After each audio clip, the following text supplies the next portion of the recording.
Welcome mates, I'm Bloodthirsty Lord by Yunkoi Lordy, and today we're back on a new game called Killer Clowns from Outer Space: The Game, a new 3 vs 7 horror game that's based on a multiplayer asymmetrical genre, resembling other games like Dead by Daylight or even Predator Hunting Grounds, but with 3 killers versus 7 survivors. So this is very interesting, and within this video, we'll be highlighting everything that you need to know about Killer Clowns from Outer Space: The Game. But before we do get into this video, make sure you leave a like to show your support, click the subscribe button to keep up to date, press that join button to become a member on the channel. So without further ado, let's get straight into this. This game was recently announced at Gamescom, and that was kind of interesting because it's a movie IP that's based in the 1980s cult classic film and then brought into the modern age in a 3 vs 7 horror game. And this seems to be quite fun indeed. The premise is the clowns win by capturing most or all of the human citizens of Crescent Cove, while humans will win by either deactivating the clown's big top spaceship, escaping the map before the time runs out, or keeping the majority of the town folk alive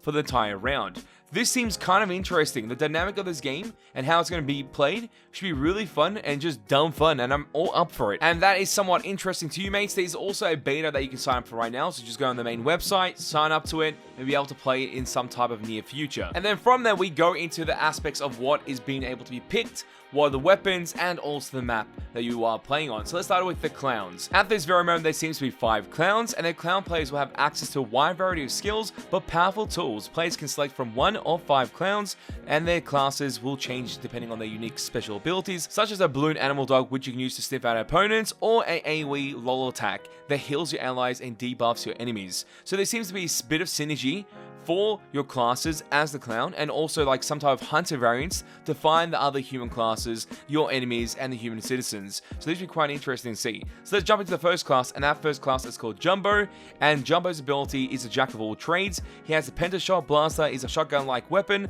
that can hit up to 5 targets at once. You can chase down and whack your enemies with a clown mallet, and he seems to have an ability that has some type of charm effect, which is able to bring his opponent towards him. The next clown is a fighter, the Shorty. Shorty can one-punch KO any opponent or take you out at a distance with his cotton candy C4 launcher. If you think you can outrun him, Shorty will run you down on his tricycle or pop out of a pizza box. This seems like a really fun class, and if it's as small as I think, and they've actually modeled it like that in the game, it'll be terrifying to see this character around a corner when you're a human class or a human citizen playing this game, because that will be absolutely insane. The next clown is the tank, Chubby. Absolutely never clown uses his unstoppable rage to break through walls while his cotton candy ground punch levels nearby enemies. Chubby loves to share his pies. Willing or not, one bite incapacitates his victims. Okay, very interesting. So I'm guessing this is an area effect ability type of class alongside being tanky as hell. Then we move on to the tracker Spiky, which has a popcorn RPG tracker and a trusty balloon dog, which is the one that we talked about before when he's able to sniff out targets with.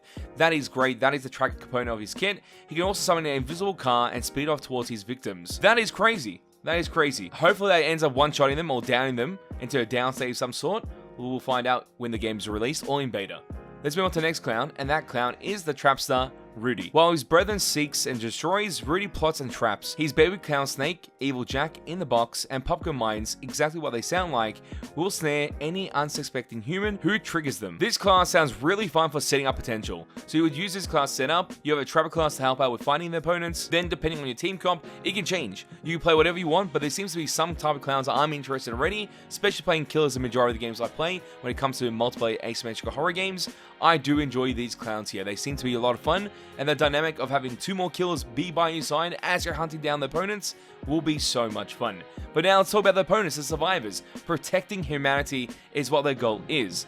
Look, we love campy horrors. That's why our 5 playable human classes are based on camp horror staples: teens, punks, cops, rednecks, and bikers. Each class will come with its own strengths and weaknesses, and players will need to use teamwork, stealth, and good old-fashioned resourcefulness to beat back the merry menace. So this should be quite fun. They seem to have roles in what their kit can actually do, but they don't tell you what their abilities are exactly. So it should be quite interesting to see how it all comes together with these classes. And most likely we'll find out more once we get to full release.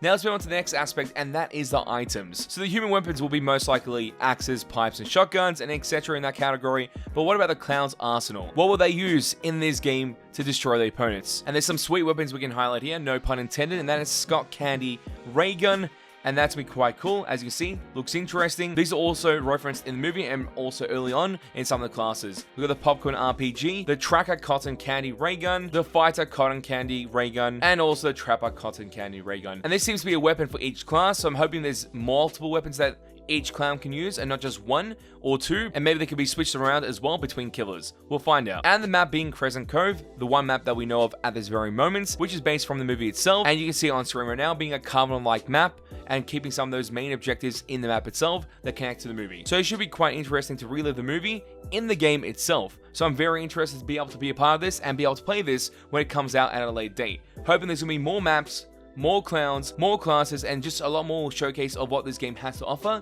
because it could be insane. But that is everything that you need to know about Killer Klowns from Outer Space, the game. We'll be covering on the channel in the near future. I cannot wait for it. It should be quite refreshing to play this game. But mates, tell me your opinions and thoughts in the comment section down below. I'd love to know. What do you think about Killer Klowns from Outer Space, the game? Are you interested in the IP that was a movie coming to a game form and being a 3v7 horror game? I'd love to know in the comment section down below. As always, mates, it is a pleasure to have you guys on the channel as we go through this, and I'll catch you, mates, next time. Bye. Road to 200k subscribers. Let's get it, mates.